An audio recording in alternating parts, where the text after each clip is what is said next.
buenas tardes y bienvenidos nuevamente Very a good esta afternoon. Once again, welcome to this day of seminars. We have asked for you to join us in a round of applause for our panelists and for our speakers, but give yourselves a round of applause. Thank you for all of you who are with us now, who have been with us from the very first day. Thank you very much for coming here to enjoy this widespread of information and knowledge that is shared with you.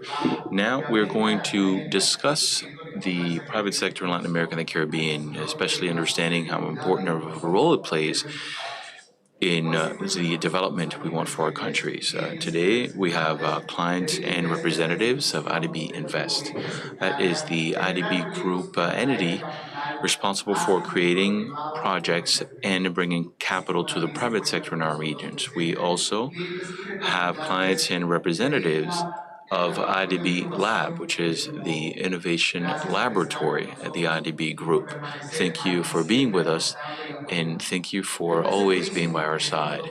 Now, I'm more than certain that the next two panels, this last set of segments for the day, are going to be something that we get a lot out of. We're going to begin with the first segment of our last seminar, originate-to-share. I'd like to first introduce you to Rachel Raboy, who is the Chief Risk Officer at IDB Invest, and the rest of the panelists, and ask you all to join us on stage.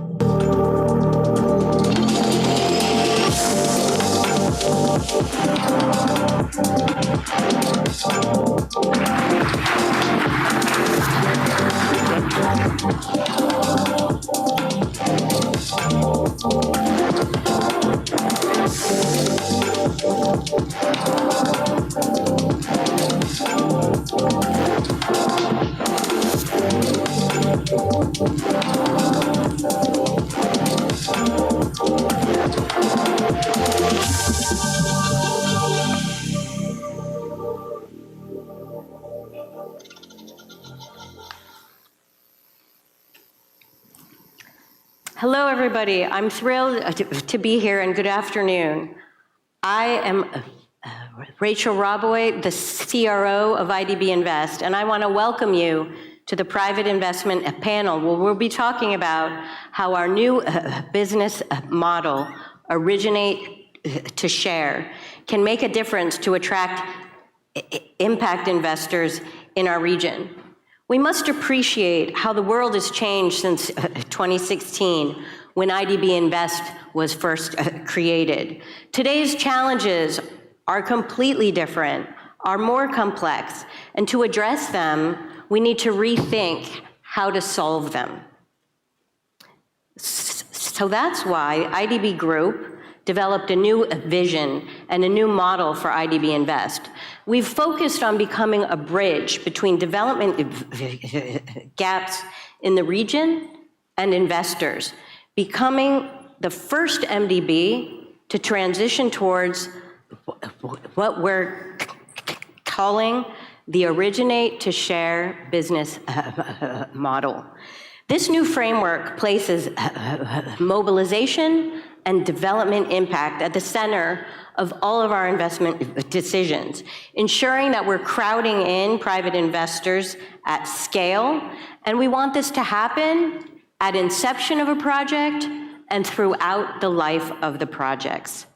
Our new vision incorporates insights and also recommendations from a lot of global discussions about development bank reforms, encouraging MDBs to optimize capital, to innovate on products, and to crowd in the private sector.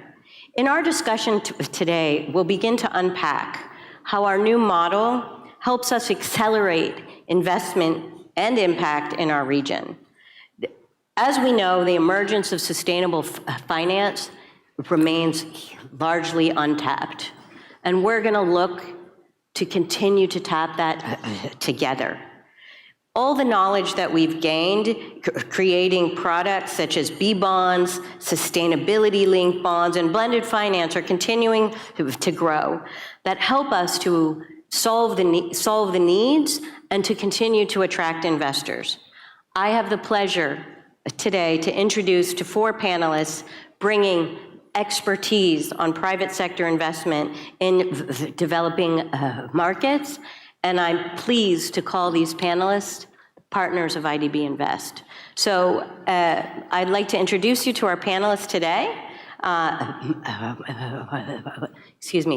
Marta Perez from Allianz, Rodrigo Jimenez Alfaro from SACIR, John Greger from Blue Orchard, and Julian Mayer from JMMB.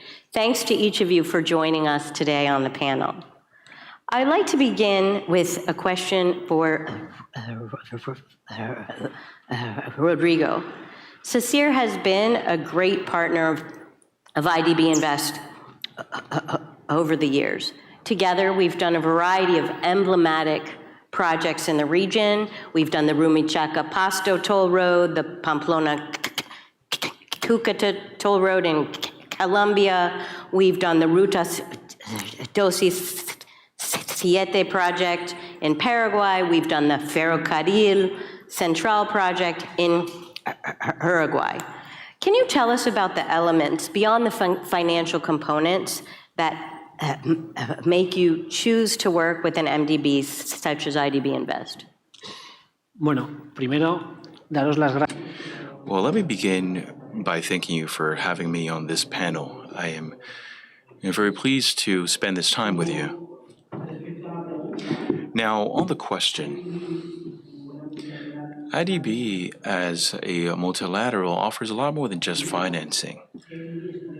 The first thing is that the IDB also reviews projects like we do, and when it chooses a project, we know that it is exactly the kind of project that we tend to also choose, and one that is going to add a lot of value to where we're going to implement it, and also meets a set of requirements, and that's one first stage. The other thing we tend to see is that in regions where there is not a concessional framework that is as well developed, where things aren't as sophisticated, the IDB helps us take on these challenges. Just a few moments ago, you were talking about Ruta 27.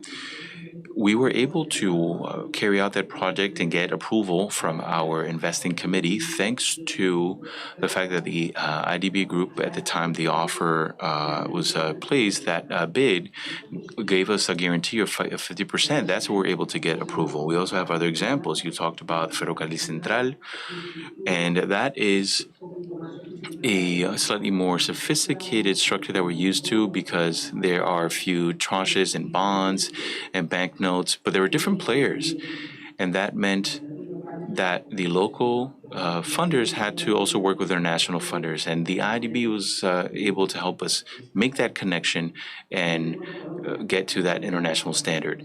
And Colombia is something that I'm reminded of too. It seems to have always been a great success, but it wasn't necessarily the case. In the beginning, we were first starting to close on a number of aspects of the project. In Maduro, for example, local banks did not want to support those projects, but the MDBs were there and were able to close the first set of deals and bring in more investors to get the 5G component off the ground. So you can see that there are different examples, but I think that this is really important, and this is why I'm mentioning this last. It's really important to see the role you play in being that middle person, that intermediary between the different clients.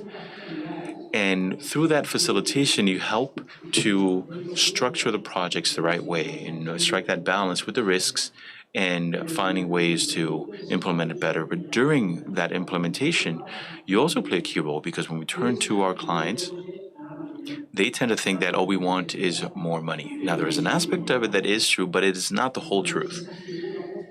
And so having you by our side as you explain the situation and how to make sure that this project continues, that's vital.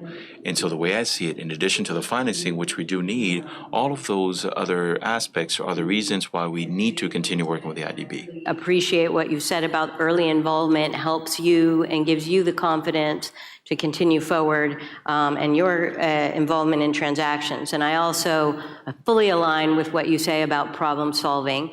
I always say that sometimes our assets are like children. They have their ups and downs and they need our love and attention.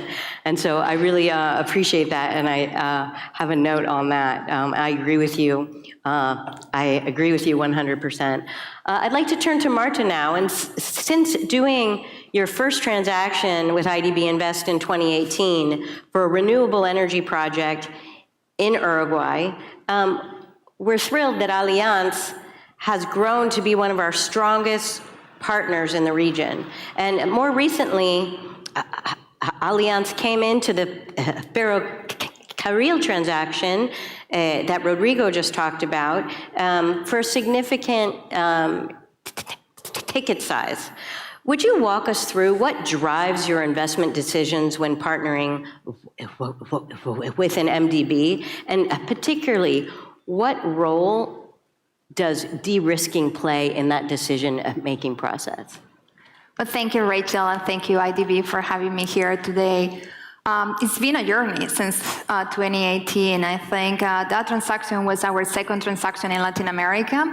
The first one had been Mexico, but Mexico at that point was considered to be an extension of the US, so it didn't really count. So just to give you a little bit of a background, so when you think about Allianz Global Investors back in 2018, I think we have around like $17 billion of assets under management. All our investments were done in very well-developed countries. And when I say well-developed, it's like Germany, France, the US. I think we have a couple in Spain, which was considered to be the exotic ones. So for us to enter into Latin America, it was a very foreign territory. And we had to do it with the IDB. I mean, I think at that point, and you still are, we're the leading lender in the region. So when you don't really know a new market, you have to go, whole hand to the one that actually does. And since then, 5 years, fast forward, I think we have $3 billion of assets under management in Latin America. We have invested in Mexico, Colombia, Peru, Chile, Uruguay, and next week we will be closing our first transaction in Brazil. And IDB play a big role, not only just to help us with the first one, to teach us how to do business in the region, but we have collaborated in many occasions. And that collaboration goes in different ways. I mean, sometimes it's under the AB bond structure, as we did in Ferrocarril. Sometimes it's because the IDB is another lender along us. I would say the risking come in different type of ways. We always say when the IDB is there, we have the halo effect. So for most lenders, you would think, oh, IDB is here, nothing is going to happen to us, we're going to be really protected, there is no way any government will ever terminate a contract or a concession as long as the IDB is there, which is true, and I totally believe that, and I'm sure you agree with me. But I think it goes farther than that, and I think I was mentioning to you, I've been working with the IDB for many years now, even before I joined Allianz, and I was one of the, there are not many deals in Latin America that actually default, because structures tend to be much tighter. We work longer in the transactions to make sure that they are very robust. But unfortunately, I was part of one of those deals that had a major issue with a local community. IDB was one of the lenders, and I was able to see not only that you have access to the right people, and you will be helping us through a process of restructuring, but also the large amount of resources that you would deploy to a transaction like that.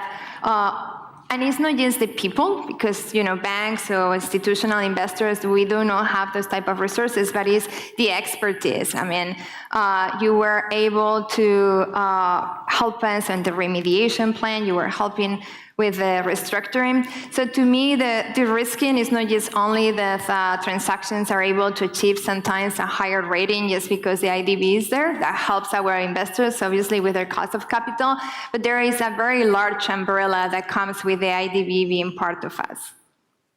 I appreciate your comments, and I think that your example, when there are issues, it's thinking about how we can solve them. So how you say we hold hands and we really do it as a team, and bring everybody in as we work to problem solve. And I also appreciate what you're commenting about building relationships. So it's not only relationships with the shareholders and the lenders, but also on the ground. And it's not just all the government entities that we need when we're doing this type of infrastructure project, but it's building relationships, also the trust of the communities. And I think that's something that we do as an ecosystem and really see our roll through, not just ex ante at the approval and the closing, but through the cycle of these transactions. I'm going to turn to Julian. Julian, JMMB is one of the leading financial groups in the Caribbean, and one of JMMB's main strengths is your ability to raise funding for your clients. When it came time to raise your own funding, you chose to partner with IDB Invest.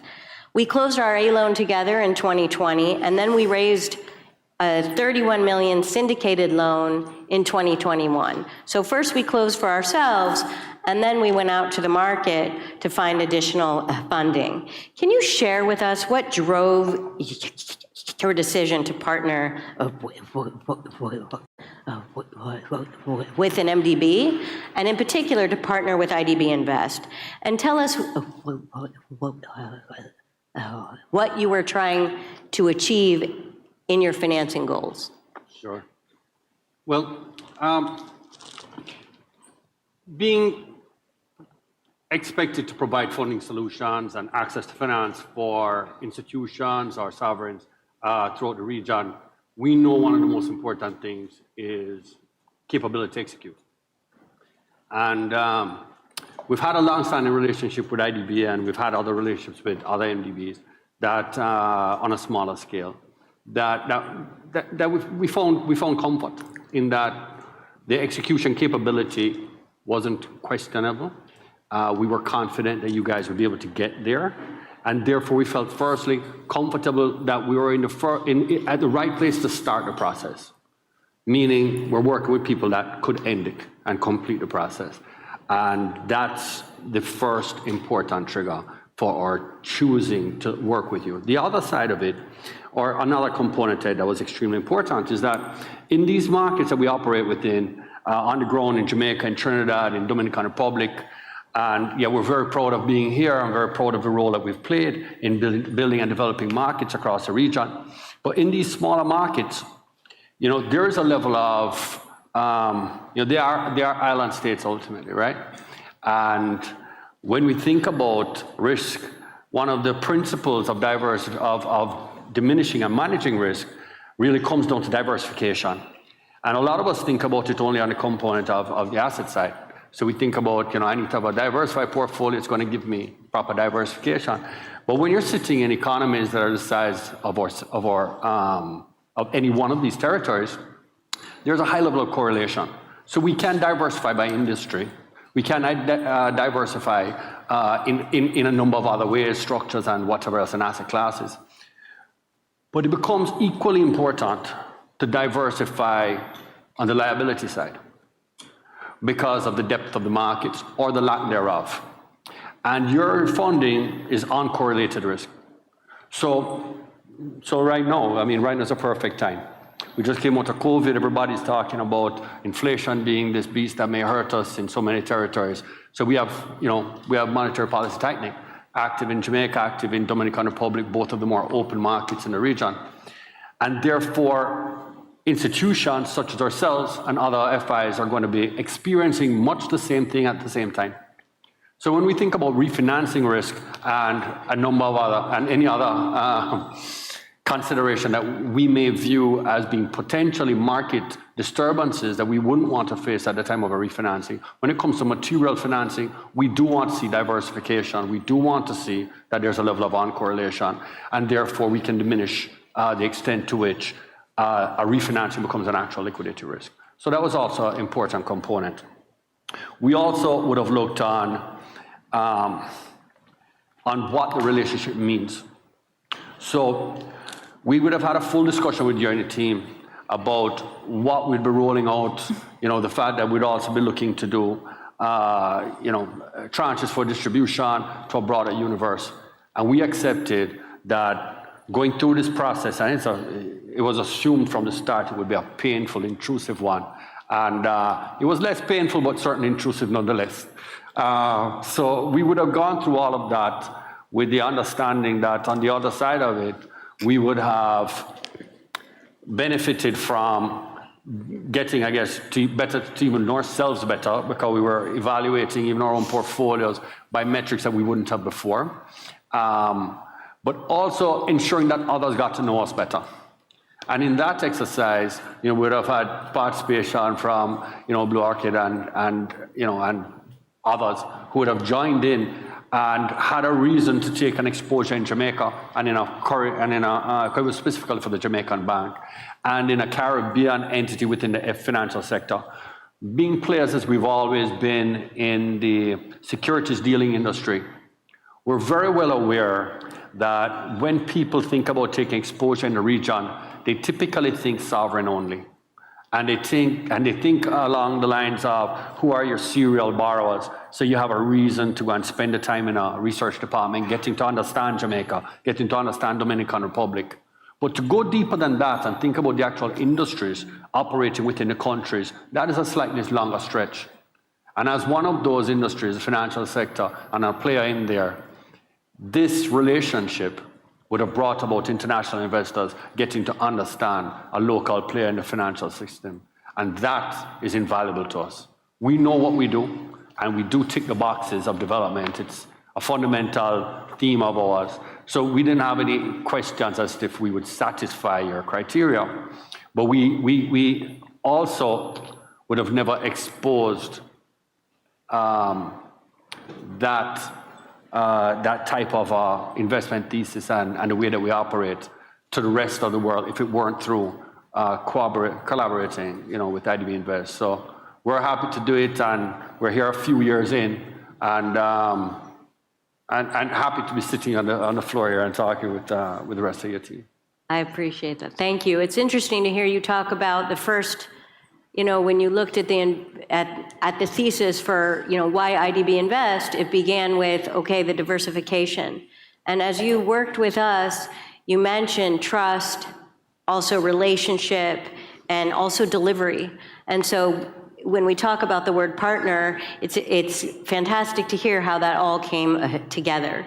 And that's really important to us. And also for a first-time client to hear the confidence that you had, not only could we deliver, but our commitment in the region, and also for us really to show that partnership, because it gives confidence to others that we're going to continue to play a role in the region with an important player as yourselves. And you mentioned also Jan, so let's bring in Blue Orchid. So Blue Orchid and John, they've been partners with IDB Invest since 2010. We worked on our first project together back in 2010. We did a microfinance project together in Peru, and have since done several transactions together, and we've invested in a fund together. But before we talk about the fund that we've invested in together, let's talk a little bit more about, if you could walk us through your decision process into becoming involved in the JMB transaction. Had you ever done a deal before in Jamaica? And why did you choose this particular deal? Yeah, thank you, Rachel, and also thanks for having us and here at this opportunity. So yeah, indeed. So in Blue Orchid, we work in Latin America. I think it was the first region where microfinance really was important and developed.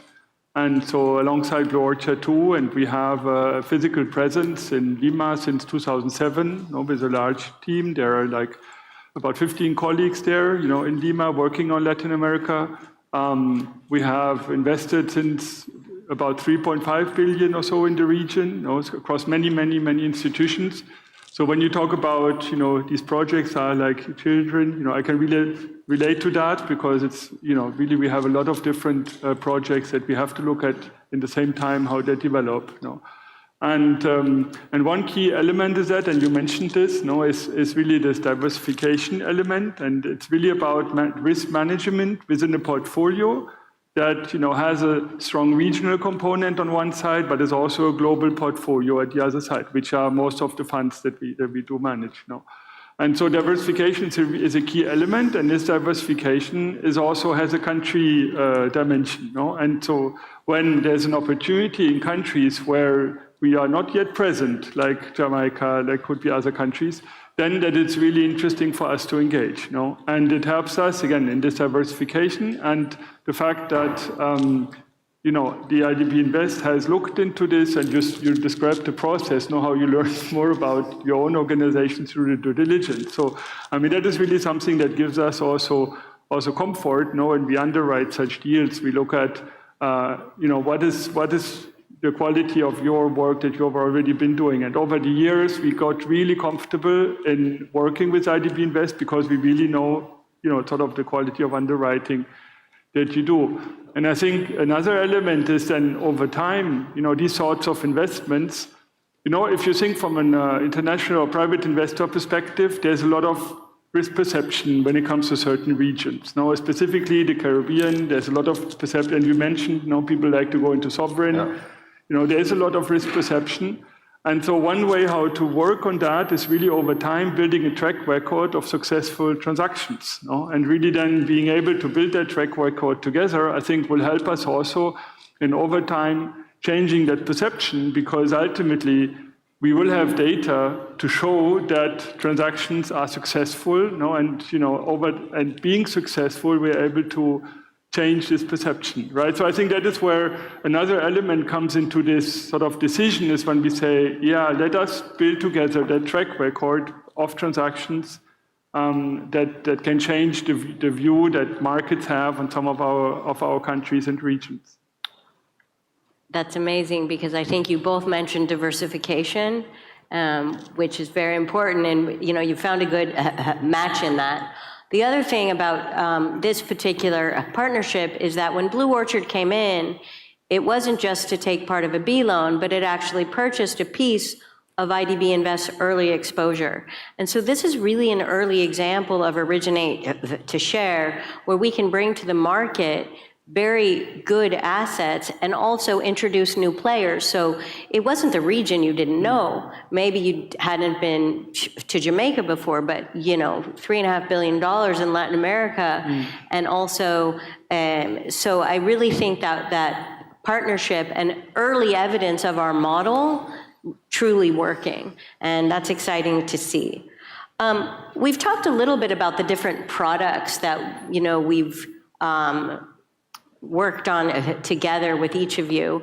I want to bring that product examples and really incorporate that into a conversation about impact, because that's part of our new business model, is originate to share for more impact. And I want to go back to Rodrigo, because two of the transactions we worked on together are social bonds.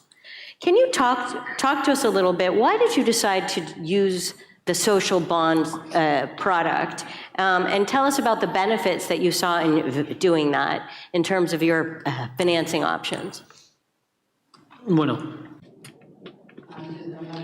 before I speak about the social bond, I should explain that we were able to work with a social bond because of the way we developed the project and putting in place the features required for a social bond. And this is important because Sacida's strategy is to have projects that add value in a manner that is sustainable and that is also respectful of the environment to the extent possible.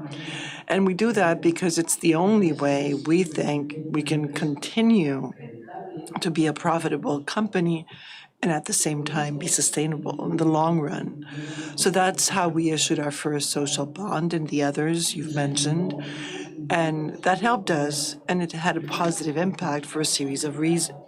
One, because we were able to show the market that what we say and what our strategy stands for is not just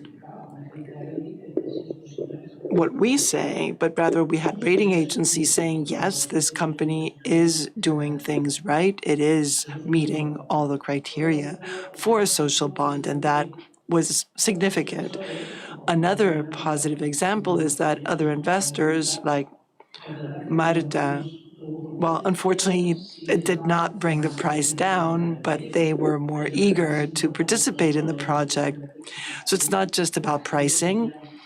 It's also important to have investors who can relate to the project and are interested in participating. And this takes me back to your previous question. You asked me, what can the IDB contribute in addition to financing? Well, the IDB has a lot to contribute to us because our strategy is adding value to society in a manner that is sustainable and that also meets environmental criteria. So that's what we do and will continue to do. And having a partner like the IDB and other investors as well enables us to continue to do this kind of work and not just base our choices on pricing. We have two clients, actually, the end user and management. So they need to see our contribution and also are ready to support us long term. And that's better than our competitors because they base their choices on pricing exclusively. For all of us in terms of what the region can move towards in terms of product development on sustainability, and I think those transactions are true evidence of that. I want to continue with the sustainability and focus on impact. We've already talked about the role of de-risking to attract institutional investors in transactions into our region. And sustainability has also become a key investment consideration for institutional investors. We know that Allianz is one of the founding members of the Net Zero Owners Alliance. Tell us more about this alliance, and tell us about how does it mean you choose transactions and source your deals.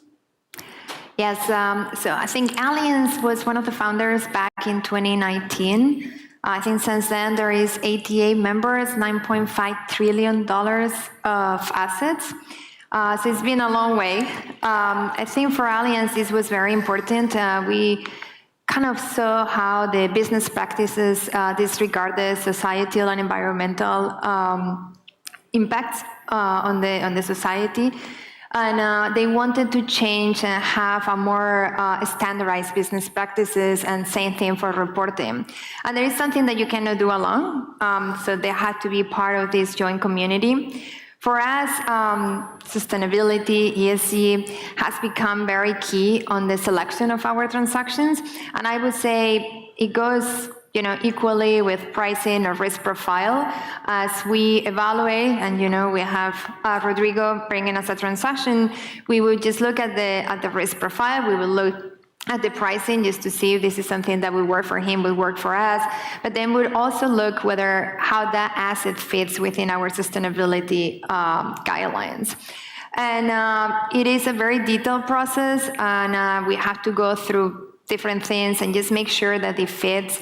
And if it doesn't, that means that we cannot do it. And I think Rodrigo knows that because we were a couple of years ago working together on a transaction which was fantastic from a risk profile perspective. It was fantastic from a return perspective. Maybe I shouldn't say that in front of him. But everything checked except, it just didn't meet our net zero policy. And fortunately for us, when you work with companies like Zephyr, companies where sustainability is key for them, they understand that. And then, we were able to sit down together and be like, okay, what can we do? I want to do the transaction. These are my limitations. And we figured it out. And I think we need is a joint effort. It cannot just be a lender saying, these are my new standards. It cannot be the administration. It has to be all of us together that, we figure out how to get there. And for us, the net zero policy is not something that we just have on our website as an advertisement. I can tell you we spend a lot of time on that. Right now, I would say it's almost 50% on credit discussing with the investment committee. The other 50% is discussing with the sustainability committee. Actually, truly music to my ears, because I'm a big proponent of analysis of actually non-financial risks that become credit risks. And I'm not sure that everybody spends the sufficient amount of time in those non-financial risks and the sustainability, both opportunities and risks.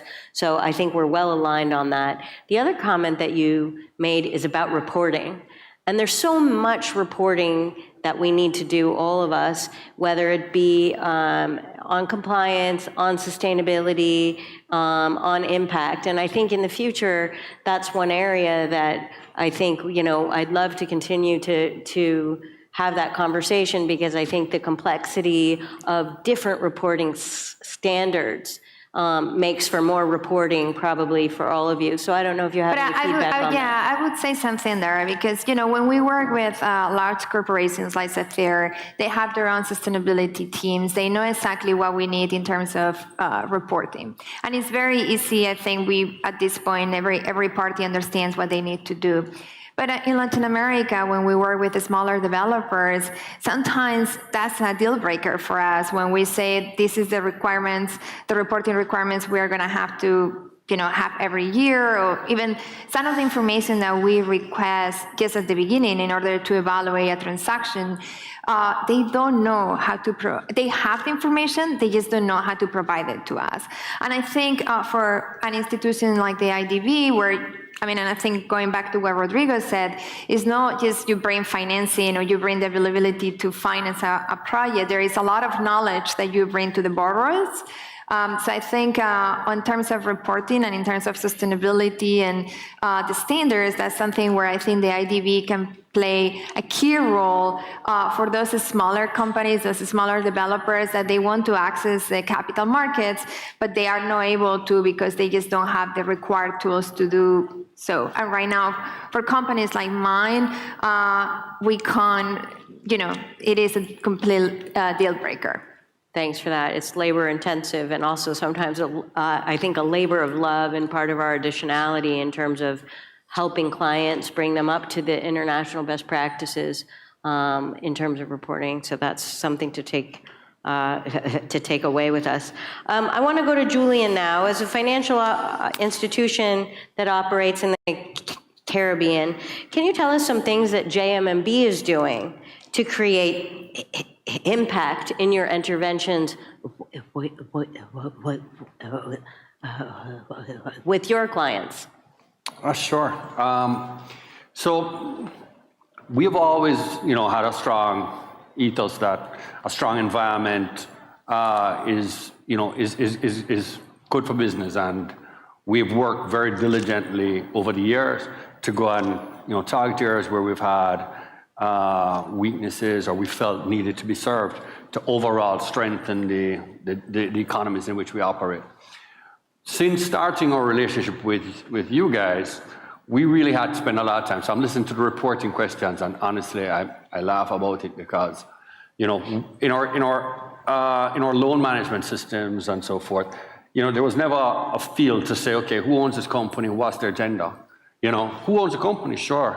But we're not sorting by names, we're sorting by gender, and that wasn't necessarily a critical component. Now, as a result of how we have to report to you, and this is now how we internally also report and understand our impact, we're capturing the genders, we're capturing default rate related to, we're capturing size of transactions with particular agendas.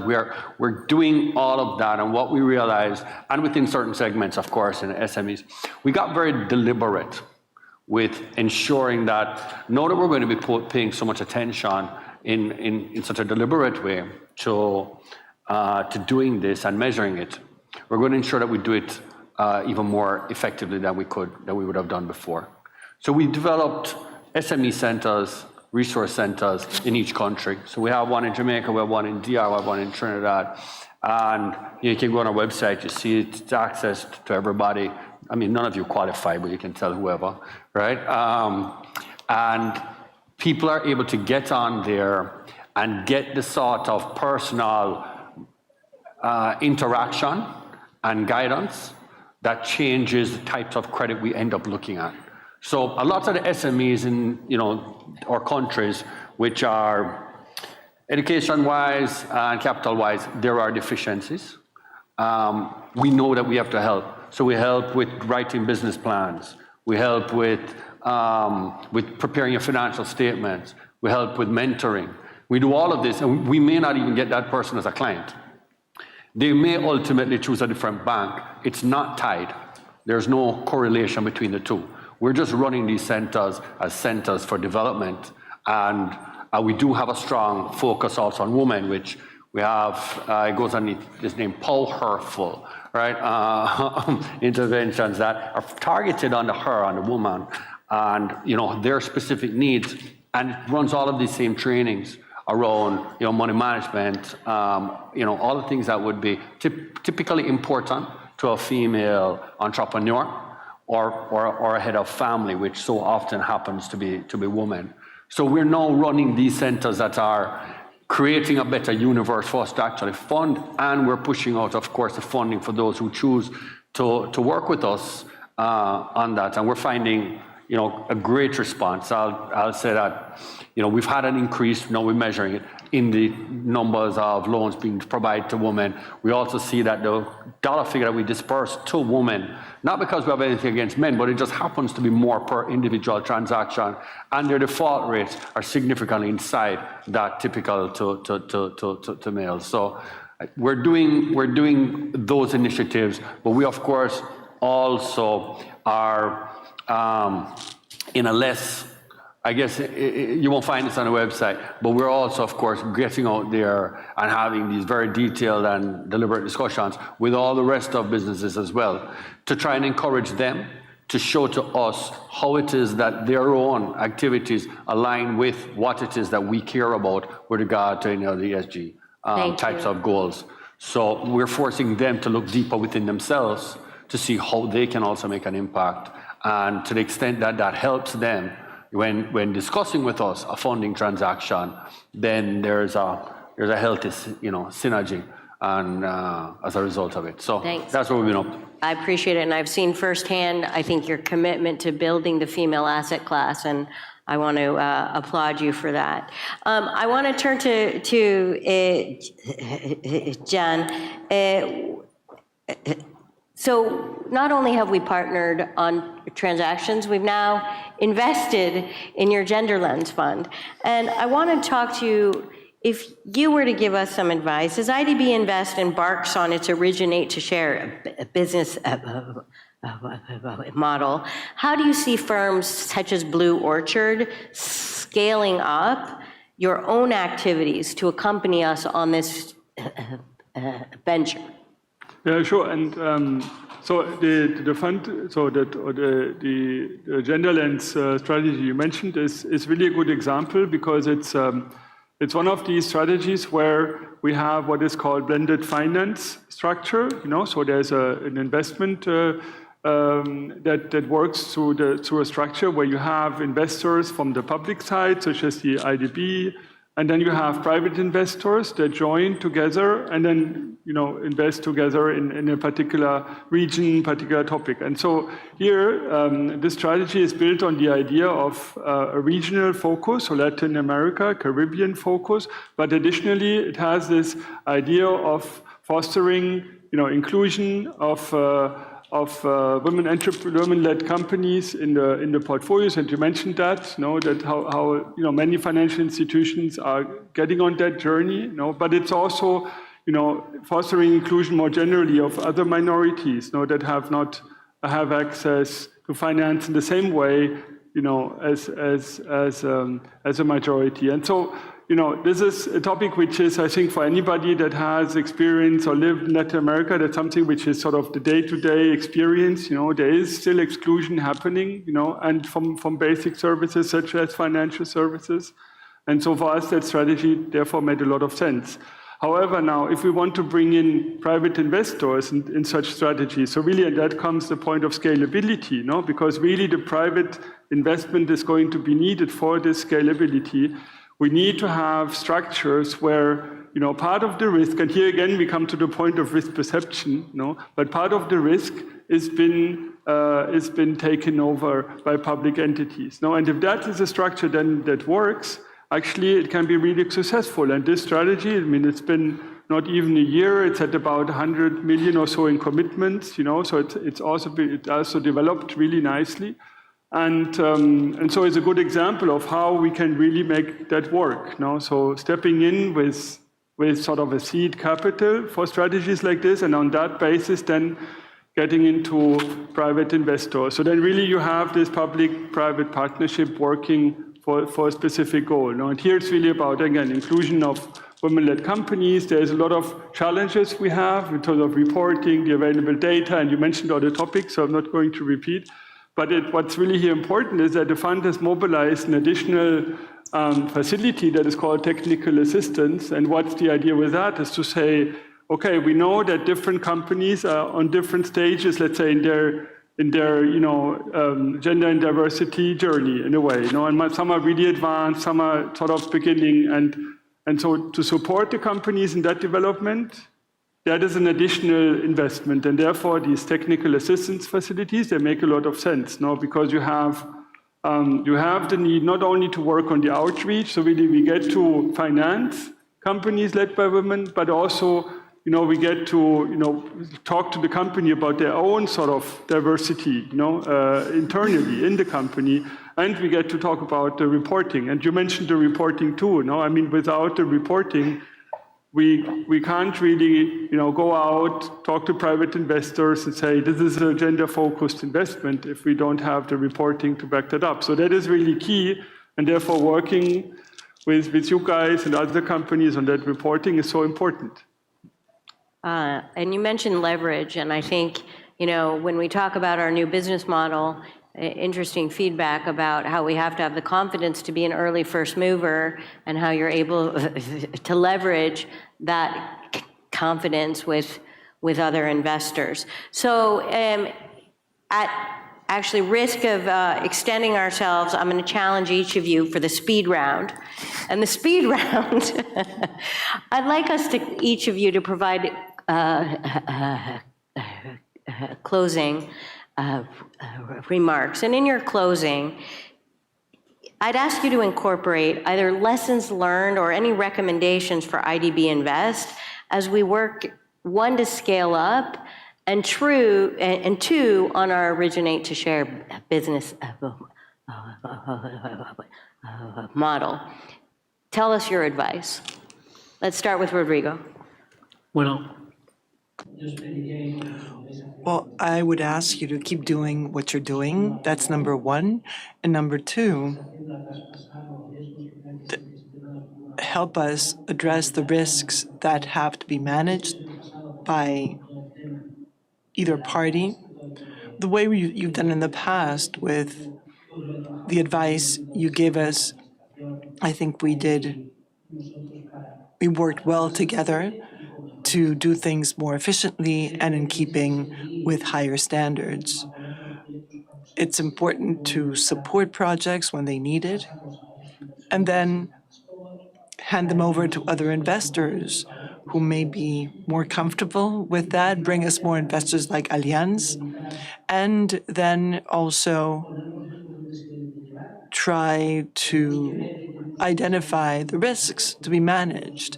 We have a huge challenge with the long construction periods. It's not just 2 or 3 years, it goes up to 9, and that represents additional risks. So the risks are there, but we do have opportunities to do things even better than we're doing them now. Business model as we scale up is to work to do more upstream, to create the enabling environment so that when we come in and do transactions, that it will be successful and also more easily implemented, because those early projects are not just about the construction itself, but it's all the regulatory work and ESG work that really has to go around that. So I think your comment on advice is appreciated. Let's now turn to Marta. Okay, I'll go fast. I'll give you a challenge. I mean, I think you guys were key for us and for our success in Latin America. We wouldn't be where we are if we wouldn't have been for the IDB. But as I listed all my countries, they all have something in common. They are all investment grade. So now we have to go together and we have to figure out the second tier of countries, those that they are no investment grade, the Paraguays or Ecuador. And I think that's something where we probably can thrive together. I appreciate that. Okay, Jan. Sure. So I think for me, it's really what's been key is I think when we are impact investor, we invest in the private assets, and so what is really key are the relationships on the ground and the ecosystems that you help creating there. So really working with you on transactions, benefiting, sort of leveraging from your local presence in the different countries. I think that would be, for me, key in the continuation. I love the comment of actually ecosystems, because it's partnerships and it's also ecosystems, because we've learned we can't do this on our own. And even, as we talked about before, I think with us on the stage, it's also everybody on the ground. And I think as we look at the new model, this work on the ground, and we've talked about this before, the importance of the presence on the ground and not just the occasional trip there, but really understanding and helping and solving and having the relationships on the ground, and that's part of the new model. And let's turn to Julian, if you'll bring us home, please. Sure. Well, on the two sides, asset creation and asset distribution, I think on the asset creation side, there is, I guess, a fair amount of coming with the curve the local markets need to have to ensure that we provide more product to you. To understand how it is that we can tick these boxes a little bit quicker, because we do make an assumption that work with NBVs does take a lot of time and is extremely invasive. Understanding how you can play a part in transactions that are more market-driven and working on a different time scale, working along the time scale of the actual need of the borrower that may be more compressed.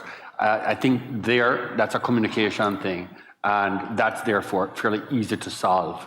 We'll have to have some dialogue in relation to how does this actually tick those boxes, which may not be as obviously satisfied, and understanding therefore what criteria IDB Invest would have appetite in. We do see a lot of deal flow, and as I said, in any other territories in which we are, there are different nuances that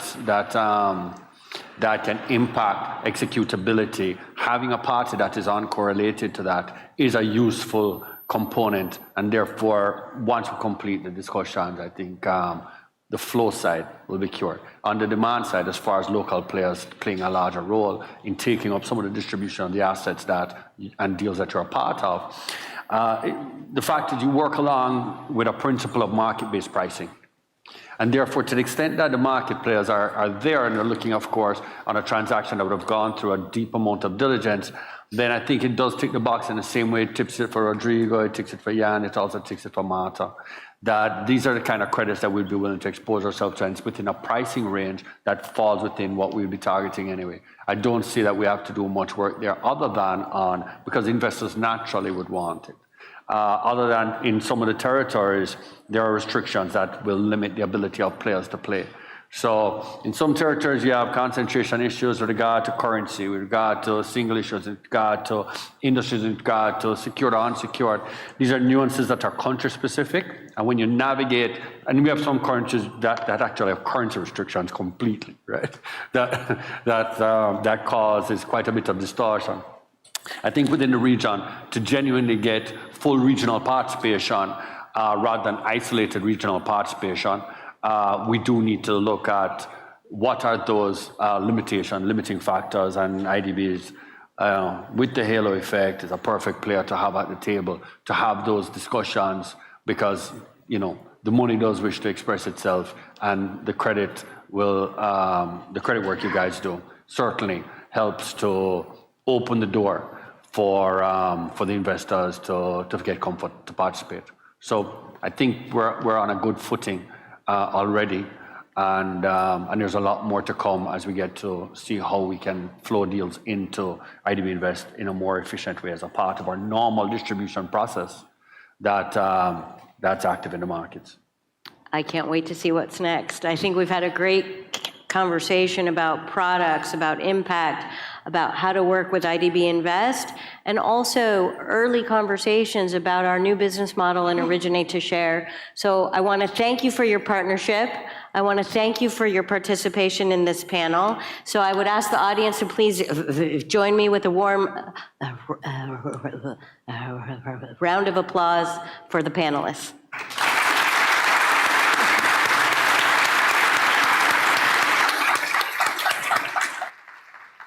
Gracias a nuestros panelistas. Thank you to the panelists for being with us for this first panel. Let's give them a round of applause, please. And we invite you to leave the stage as we welcome the next panel. At this time, we invite you to exit the stage. And thank you for everything you shared with us this afternoon. Thank you for being with us. Let's continue. Once again, this seminar is made up of two panels and moving to yet another very interesting topic, innovating to mobilize. And to do just that, we are going to invite Marcelo Cabral, who's the Chief of Scalability, Knowledge, and Impact at IDB Lab, as well as the panelists who will be with him. And we'd like to ask for a hand for them as well.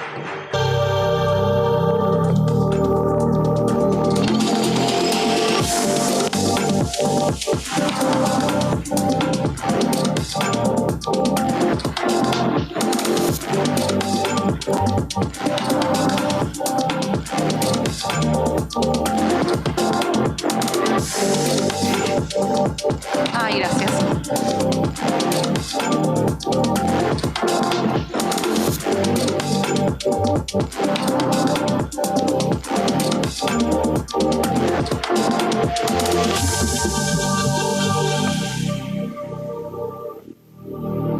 Muchas gracias. Thank you very much. We know that this is the end of not just today, but a two-day event. So let's start by thanking you for being here, and I hope that this conversation is insightful for all of you. I know that the true survivors of the work we do are you, the audience. It falls on me to start with an introduction, and I would like to do that with an alarming fact, and that is that 25% of the Millennium Goals are going to be achieved in 2030 and no more. And that's key when we think about poverty, education, cities, and climate change, only 25%. And you're wondering why I'm starting with this. And I'm starting with this because we believe that innovation, from a venture perspective, can really boost and accelerate the achievement of these goals. Doing more of the same is important, but also doing different is important.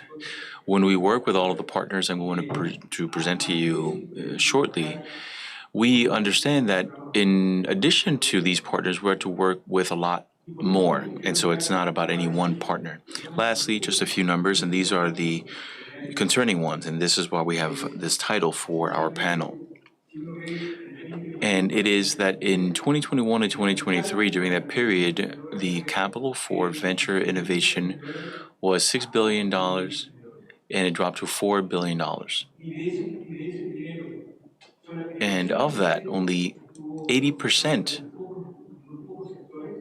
was concentrated in just a few sectors, not necessarily related to the Millennium Goals, and 60% in a few countries in Latin America and the Caribbean. And so the idea of originate to share, innovate to share is really important for us. What we have been discussing with our partners is what we can do so that new mobilization strategies make it possible to achieve the Millennium Goals, step up financing, and actually bring them to places where they make a difference. That's the work we have cut out for us during this panel. And that's basically our bread and butter at IDB Lab. Now I can share a public service announcement. Here we are currently going through a transition at IDB Lab. We are trying to find the levers to increase our financing, increase our knowledge, and also increase the number of connections we have to achieve that. And so the time for this conversation is now. And this is a time to discuss how we can innovate to mobilize and how we can truly make a difference. If I may, I would like to present our panelists. You have them here on the screen as well, but we have Luisa Fernanda Cadavid Reyes, who is the director of the unit of business strengthening at the Chamber of Commerce in Cali, Colombia. And I will ask for a hand for each of our panelists, please. We also have Camila Petignat, who's a partner at IDB Lab from Yield Lab Latam and one of our partners, as Fernanda. Katsura Miyazaki, who is a senior vice president of JICA, the International Cooperation Agency of Japan, and a major partner for us, so thank you very much for being with us. I see that you're quick learners, so thank you very much. And last but not least, we have Manuel Reyes Retana, who is the regional director at the IFC, at the World Bank Group, and so thank you very much for being with us. Very well. I would like to begin in Cali. Nanda? For us, on the corporate side, but also on the startup side, one of the vital things we wonder is how can the private sector play a bigger role in innovating and disrupting. And so my question is, from the perspective of the Chamber of Commerce, from what we're doing, what can be done and continue to be done, and what can be done differently in order to increase the purpose and goals and actually achieve the Millennium Goals? Well, thank you very much, and thank you to everyone who is still with us at this time. I do want to take some time to give you the context of Cali. There are a lot of regions in Colombia, which means that there are many challenges for a city that isn't the capital. When we have partners like IDB Lab, we realize that's absolutely necessary because cooperation continues to flow to capitals in Latin America. And we need partners like the IDB Lab to join us as we take on this challenge. And we firmly believe that the private sector is the answer to a lot of these millennium challenges. Cali has a population of 4 million. 1 in 4 residents lives in poverty.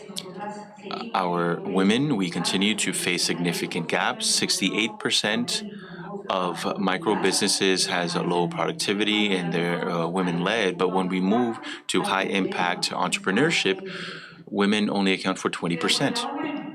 But what's the good side of the story? We produce 35% of agribusiness in the country. And Camila, just giving you that so you can bring that to COP16. And we only account for 2% of our landmass.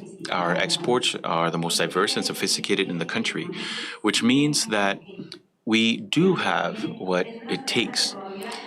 But we're also a city with a population of 4 million, but I have the privilege of always falling asleep with the over 100 different frogs that I hear every night and the 300 different bird species that we have.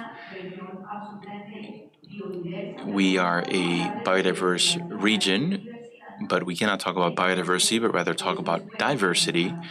This is why I mentioned that we have the most diverse and sophisticated exports in the country. What does that mean? It means that the incredible power that we have is a transformative one. We believe in competitiveness, but always seeking a positive social and environmental impact. This is something that we have put to the test with IDB Lab in different projects. I love using examples because that is where we can help materialize the ideas that we start discussing at our desks. We had a project when we provided support to 1,200 different hair salons. As you know, in our countries in Latin America, hair salons are a traditional kind of business, mainly women run, few resources, low productivity, and so there are a lot of challenges when it comes to providing support.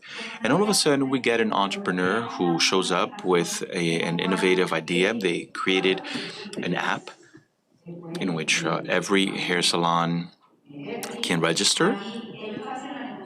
They negotiate with the major brands, which means that hair salons are already buying at prices that benefit from economies of scale. And in addition to that, they get support, but also, and listen to this, they get data. And so hair salons right now in Cali have data that allows them to see when they're going to run out of products, or that lady whose hair is going to start graying again and they need that product, and to reach out to her to schedule that visit to the salon. And that is the innovation part of that. And that is how we can address these challenges. And so with that, thank you very much, IDB Lab, for the invitation, but also thank you for being our partner and for having your early stage risk appetite, which is very difficult to find. Well, second question, is this scalable? Yes. So 1,000 hair salons can become thousands of hair salons. And do you think that's possible? Just 1 minute to answer that. Well, you know what? I am fully convinced that it is. We need to remember that these local projects who get very rigorous measuring can be scaled. And how does that happen? We had another example. I hope that we have an opportunity to talk about this later. This had to do with making micro businesses formal. And now this is an item that has become a national item, that has become part of regulation. And again, we do very rigorous monitoring of these different businesses. We see exactly what worked and what didn't work. And we're always looking for the other partners that are willing to come in and scale up those efforts. And so, yes, it is scalable. Thank you very much. Camila, I have an even harder question for you. We talked about 16 billion down to 4 billion. And we also talked about the important role of venture capital. In your experience, can mobilization stabilize? Can it be enhanced? Can it be used to have a bigger impact? Great, thank you very much. And once again, thank you for having me here, and thank you all for being here, especially so late in the day. Before I answer that question, just want to tell you a little bit about our organization.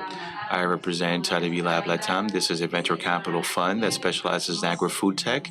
We invest in the Latin American office, and we only invest in Latin America, which means that we are a niche of a niche, because it is a highly specific operation in a sector that for venture capital may not be as sexy, perhaps, as others, but it is one that has a lot of different impact dimensions. As I was just telling my fellow panelists, we started transforming into an investment, an impact investing operation. And we know that there's always a drive to change business as usual within this industry. And this means that things are always improving, and that has a huge impact in rural areas, on education, financial side, the production side, the climate side, and through innovation. And so it is a sector that has a number of different value layers. We started investing in 2018. We are what is called a first-time manager. And during that time period Marcelo was just discussing, we went from an assets under management of 6 million up to 50 million, which has gone completely against the trend that we've seen. We can say that there was a bit of luck in there, but really part of luck was being in the right place at the right time and working with the right partners. When we started to build this fund that was in 2021, 2022, we applied, placed a bid when there was a call for bids from IDB Lab, looking for these investment managers with a specific edge, and we were selected out of 250 different managers. Our due diligence process was super extensive, as you can only imagine, and I think over the course of about 10 months, we were able to get $4 million committed by IDB Lab. That completely changed the game for us. From then on, we started to engage with institutional investors with long investment histories. These were funds for funds or funds for corporate impact with their own corporate venture capital. And I remember a specific conversation I had, and that was with someone from a CPG. They were also investing in us, and they were saying, well, if the due diligence that you did got support from the IDB, we're in. Nothing else to discuss. So we entered into this paradigm where we are shedding that skin of first-time managers. And that first door that was open, being able to go through it to get to the $4 million in IDB Lab commitment, that started to open up other doors, higher mobilization, higher capital allocation for funds. And recently that closed with the Jeff approval, that is the Global Environmental Facility. And again, the only way to get that commitment was thanks to our work with IDB Lab. And that's for several reasons. One is because that is the window we turn to in order to get to this other institution. And also because that was a process that took a year of building a framework for impact, for reporting, for tracking metrics, in order to bring potential investors and investments that we wanted to make into that ecosystem for the environment and for industry, and bring them up to the standards and the expectations that Jeff had.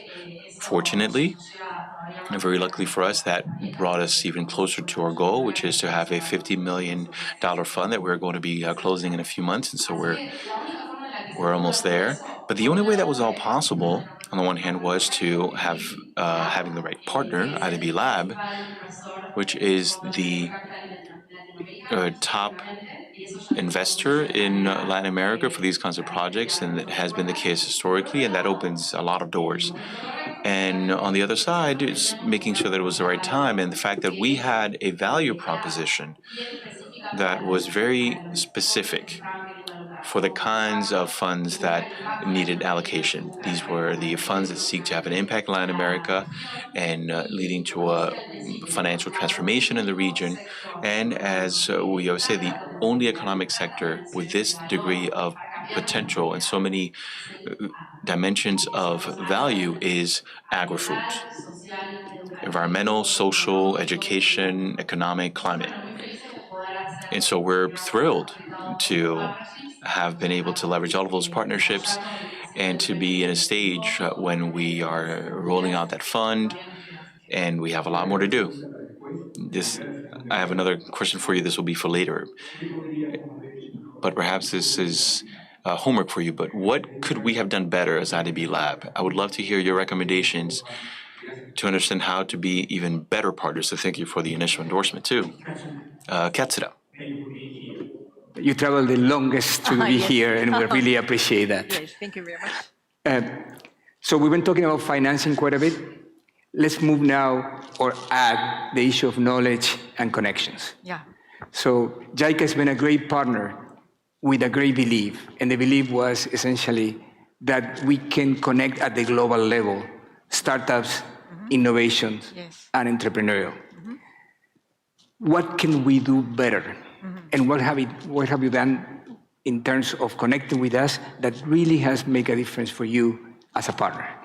Okay, thank you very much, Marcelo. My name is Miyazaki. I'm from the Japan International Cooperation Agency, And JICA is the development agency for implementing the international cooperation under the government of Japan. And we have the more than 50 years have the activities in Latin American and the Caribbean regions.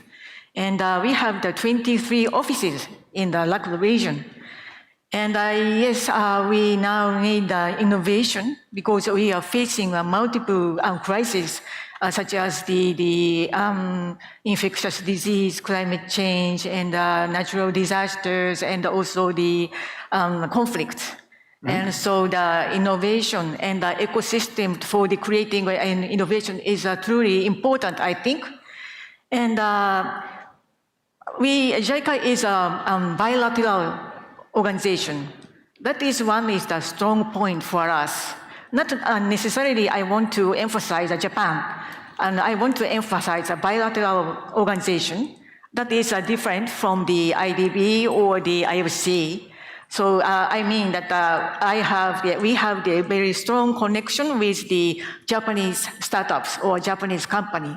So we need some new chemical reactions with between the several among several actors, and we invite Japanese startup, and together with IDB Lab, we started Tsubasa. Tsubasa means in Japanese wing, to fly. And that is the support program for Japanese startups, and launched in 2021. And we have that strong network and connection with Japanese startups, and IDB Lab has the strong connection in the region and trust. So that together with the two organizations, we can create a chemical reaction and also the synergy. So that is very important for us. Very simple. The multilateral organizations such as IDB and the bilateral organizations such as JICA together, and very simple, but to emphasize enhance the innovation for the Japanese startups. That is I think one of the very important, and we are now doing together with IDB Lab. Great. Yeah. So this is the question for you, another question. Yeah. What a startup from Japan would look in terms of partnerships with potential startups or innovation systems in Latin America? What are the main issues, or what are the main challenges that they have? Yes, Japanese startups are accustomed to work in the very stable and the low growth areas such as Japan and the other Asia region compared with the Latin America. And the startups or Japanese company tend to start the business with the high specification, too much specification sometimes, and very detailed. But sometimes countries in Latin American region needs more simpler and very clear-cut technology and modality. So we, JICA, can connect with the Japanese startups to guide them to how their business can be manageable in LAC region. And then after the selecting the startups, the Tsubasa program, together with the IDB Lab, IDB can support to select a country the Japanese startups would like to work or has a potential. And that kind of the collaboration is very useful for the challenge of the Japanese startups. Am I answering your question? Absolutely. Thank you, Okay, Katsura. thank you. I'll come back to you in a moment, but Manuel, you're next. Voy a pasar de nuevo a español. And this will be in Spanish, Manuel. So, Manuel, obviously what we have been talking about doesn't happen in a vacuum. There are conversations happening at a very high level around how to continue improving the work of MDBs. There are conversations between the World Bank Group and the IDB Group to deepen that cooperation, and that is on the agenda. the idea of innovating to mobilize. I'm wondering if you can talk to us and give us your perspective of how this can be done better as MDBs, and what are the different proposals or examples that we should be putting on the table. Well, thank you very much, and thank you for this opportunity to share insights here at this forum. I think that the advantage of being the last one here is that I can actually build my answer based on what has already been said, and so thank you all. Yes, the last shall be the first, as they say. Well, yes, there's a lot of demand for MDBs to get organized. The years of competition are now behind us, and that is because there isn't enough capital to meet all of the development needs in our region. You mentioned that there are discussions happening at high levels. The World Bank Group and the IDB Group signed an MOU to work on three major topics that are very important for the region. Is the Amazon, digitalization, and the Caribbean. And it's not just about co-investing or mobilizing. It's not a transactional relationship. This is an opportunity so that through our cooperation, we can take on these systemic issues facing the region and facing countries.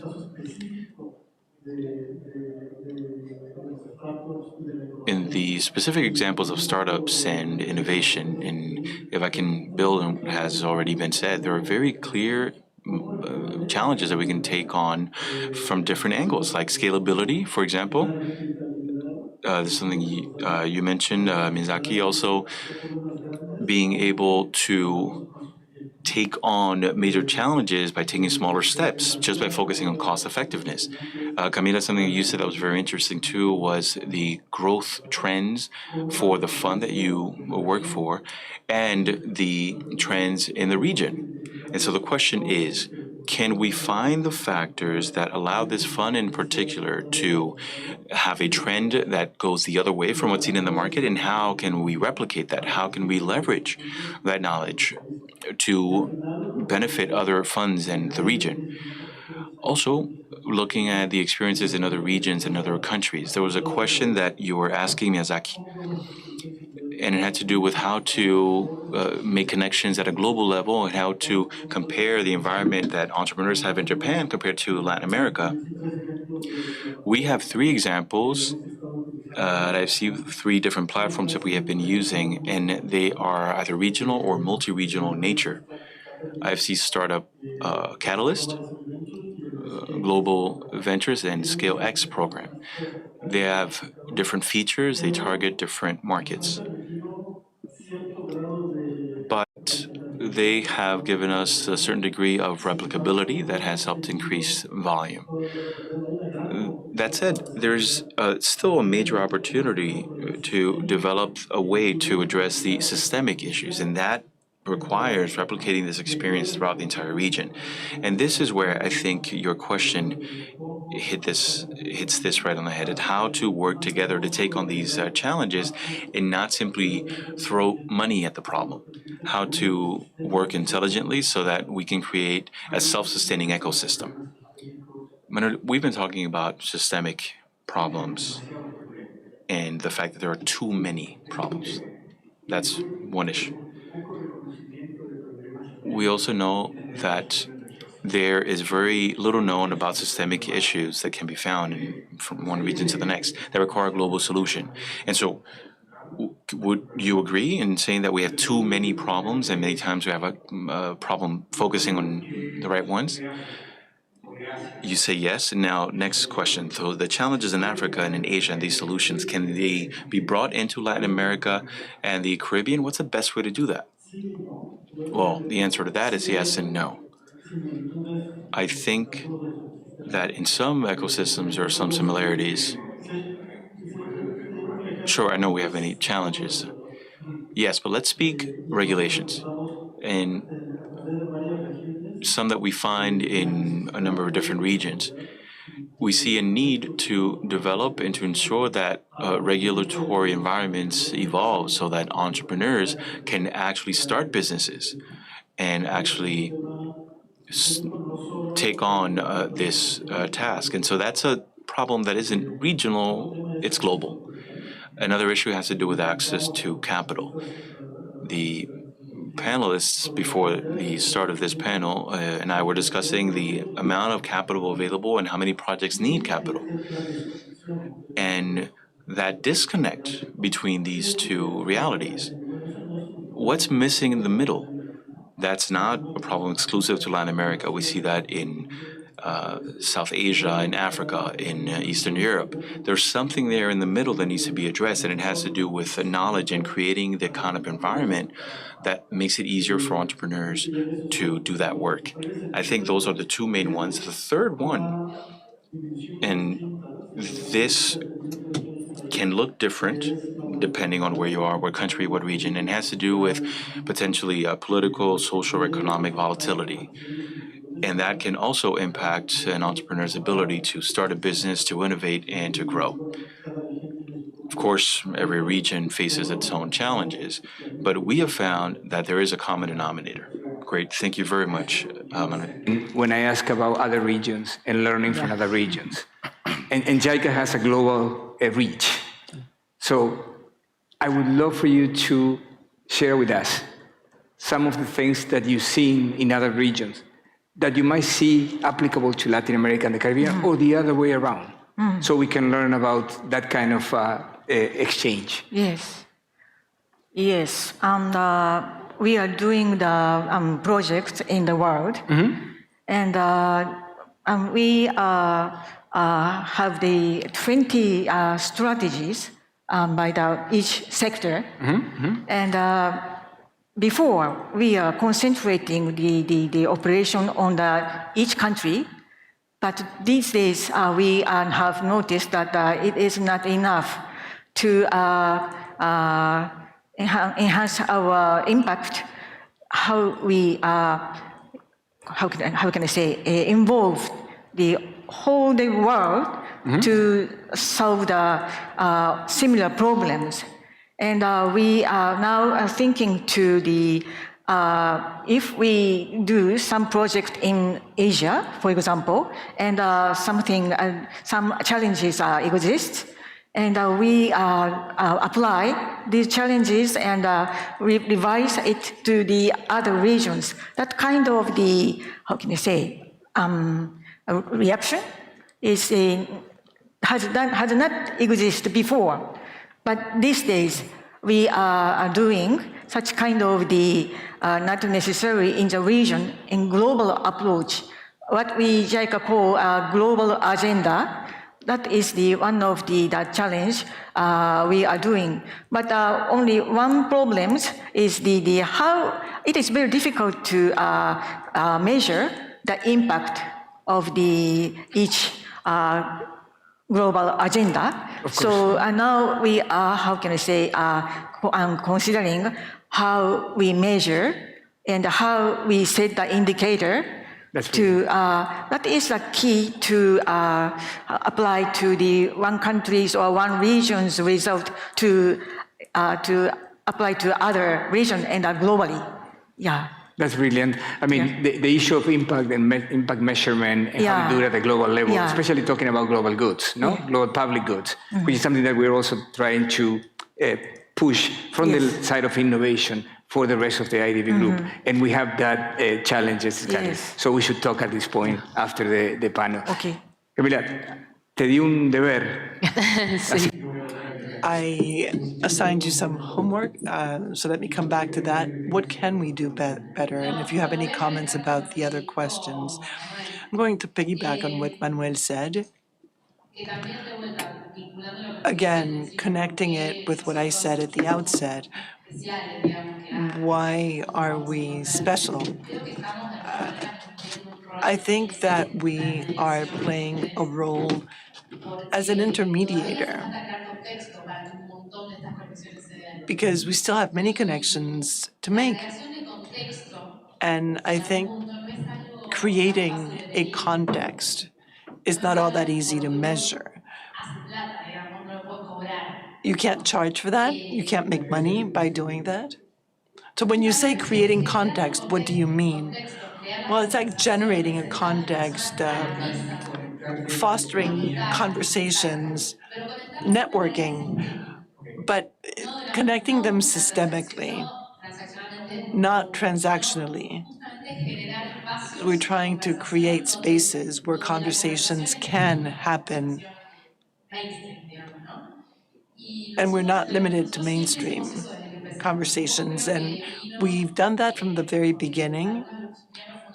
Some of the founding members were entrepreneurs, and we were working in ag tech before it was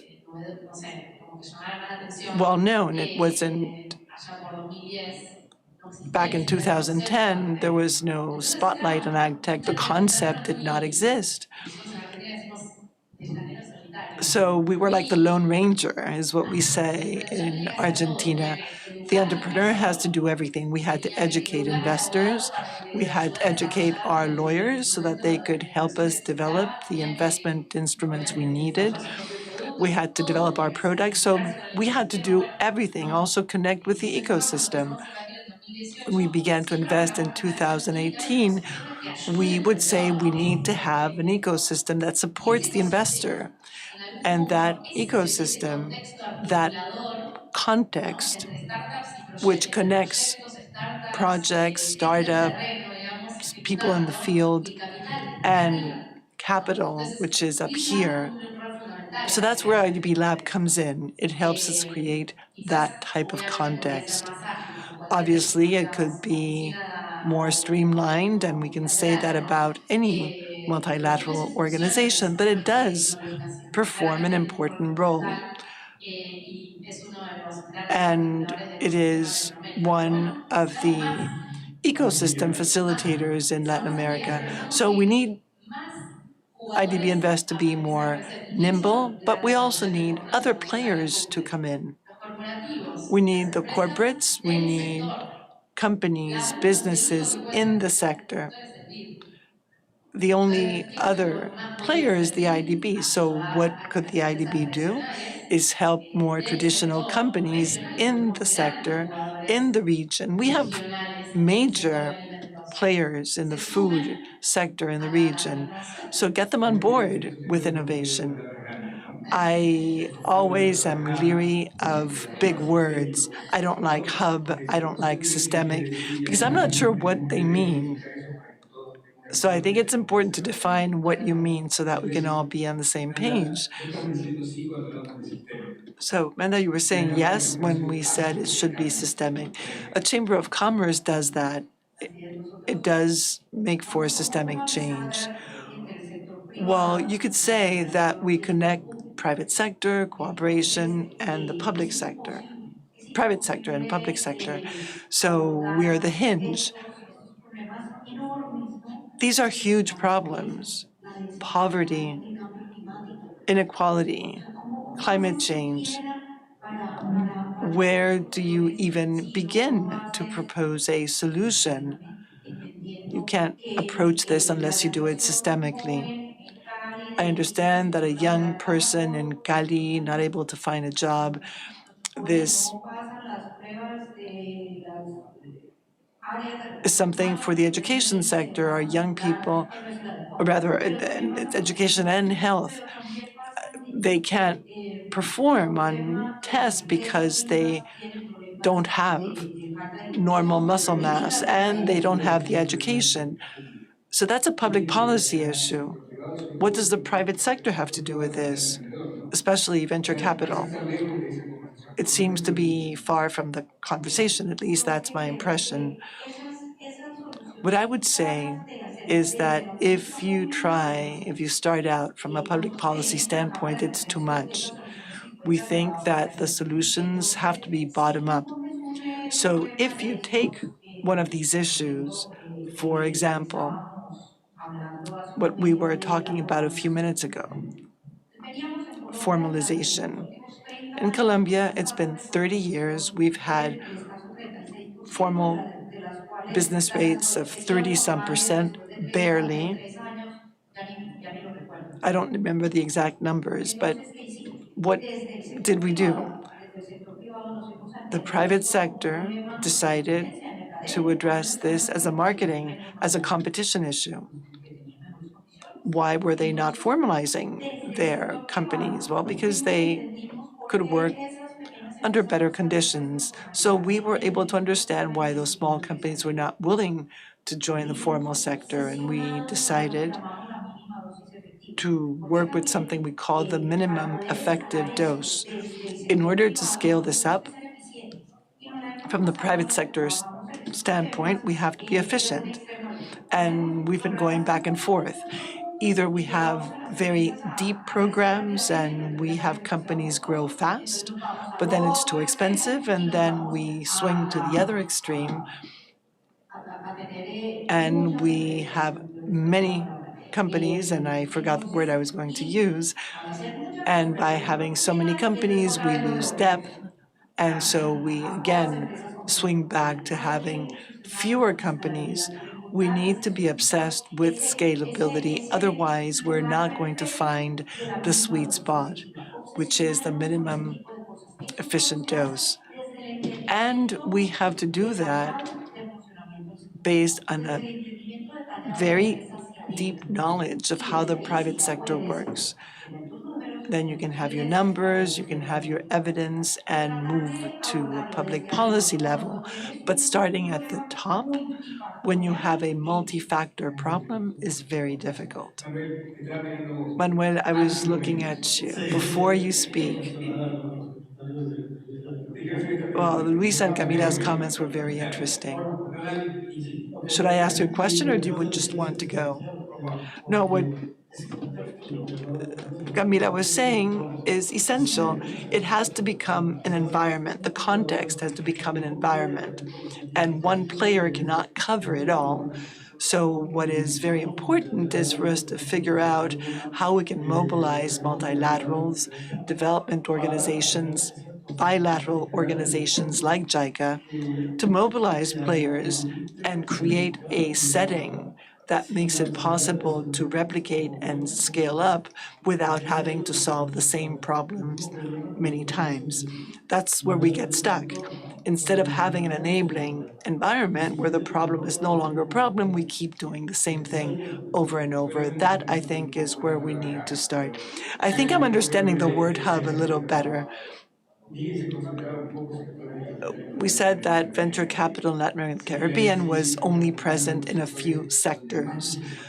Maybe it's the sectors that most need investment, where there's a higher return, yes, but also where there's more need in terms of meeting the SDGs. So why is it that it's harder to invest in those sectors, and what can we do about it?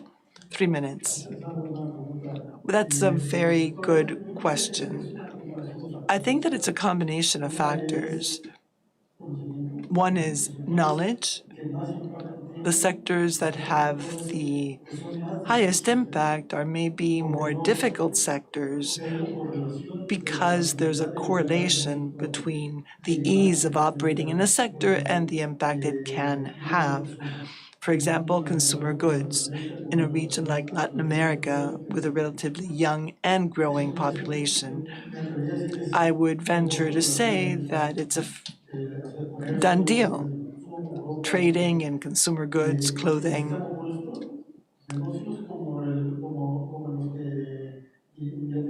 Then you have businesses like the ones Camila invests in, the agri-food industry, where you have to innovate. It's a niche within a niche. Because it's tougher, you need to know more, you need to be both an entrepreneur and an innovator. So I see the two ends of a spectrum. You need to find the investments that are going to have a strong development impact and where we can add value, provide something that companies are not going to find easily in their environment. So I think that's what makes those projects more difficult to pull off.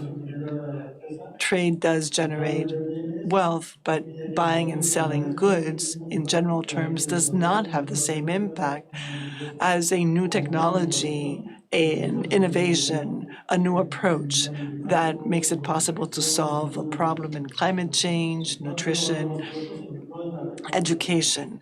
So I think we need to find that correlation. It is what warrants using development resources like IDB Invest and IDB Lab to tackle these problems where it's harder to get results. We have 3 minutes and 45 seconds, so under 4 minutes. And if I keep on talking, it's going to be even less than that. So the question is, before we came up here, we promised to try to learn something. So the challenge is for you to tell me in 1 minute what you learned from this conversation.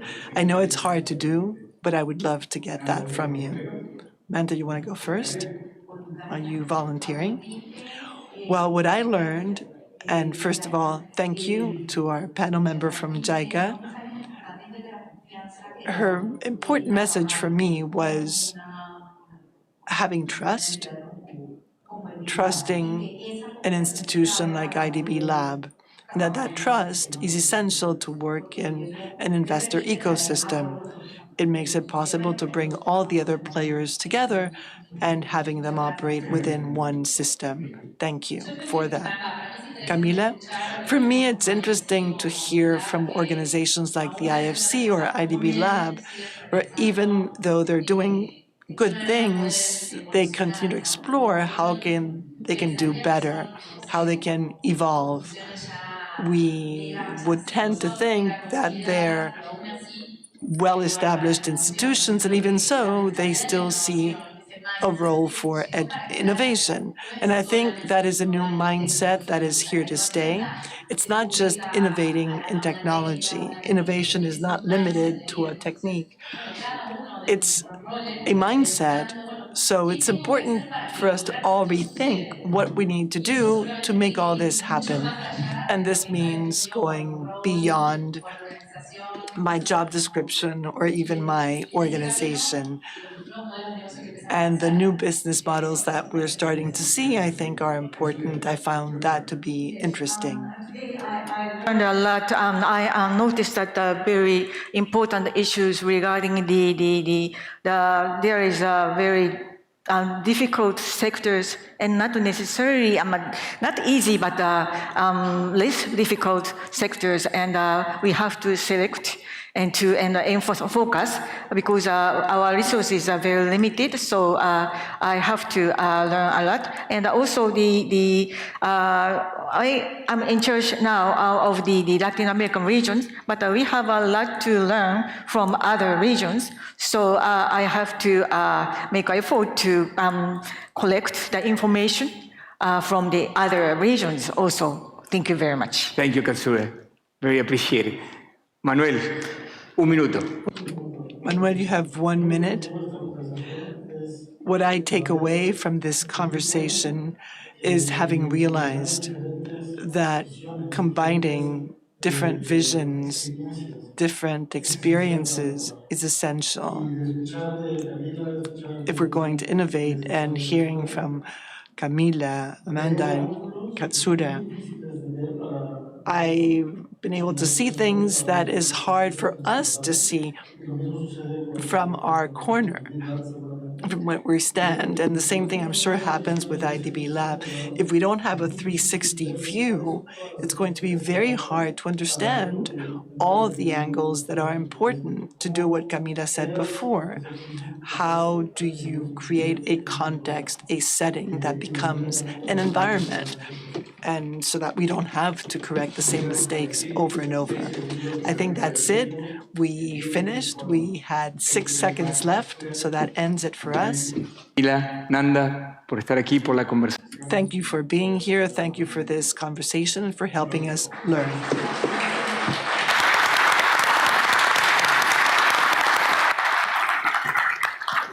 Gracias. Muchísimas. Thank you very much to our panelists for being here today. Please, a round of applause once again. Thank you, and thank you to our audience, those who've been here all day. attending the seminars. I'm sure you've learned a great deal, and we do feel very grateful to you for having joined us. So there's more tomorrow. We will look forward to seeing you here at 9 a.m. for the Business Forum. See you tomorrow and wish you a very good evening.